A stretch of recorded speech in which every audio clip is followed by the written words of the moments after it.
Kwanza mimi nasikitika kwa sababu wito wa wachezaji umekuwa ni mdogo sana. Hawajaja kwa wingi kama ambavyo tulikuwa tunatarajia. Kwa sababu wingi wao ndio mabadiliko yanakuwa ni makubwa katika timu ya taifa.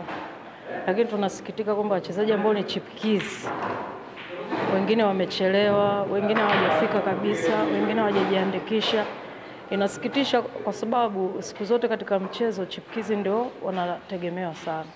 Kwa hiyo tumeona discipline, wachezaji wa Kongo ndio wana discipline ya hali ya juu kuliko chipukizi. Kwa hiyo nadhani sisi obviously tumekuwa tukifanya vizuri kwa bara letu la Afrika, lakini tunatarajia kufanya vizuri zaidi kwa sababu nadhani kwa mwaka huu ndio mwaka ambao tumeanza kuweka kambi mapema zaidi. Hata wewe unajua ni mtu ambaye umekuwa unafuatilia matukio.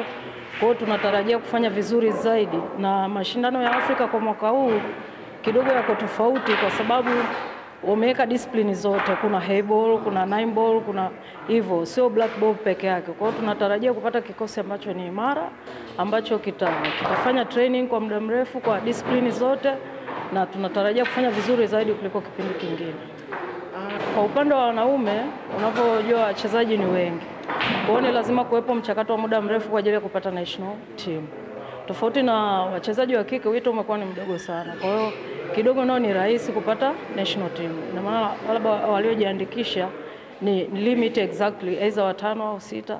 Kwa hiyo kunakuwa hamna mchakato mkubwa kwa ajili ya kutafuta national team. Hivi karibuni ulikuwa Nairobi ukiambatana na kocha wa timu ya taifa kwa ajili ya kuchota mawili matatu. Pengine nini kizuri umevuna kule kwa ajili ya Watanzania kule Nairobi?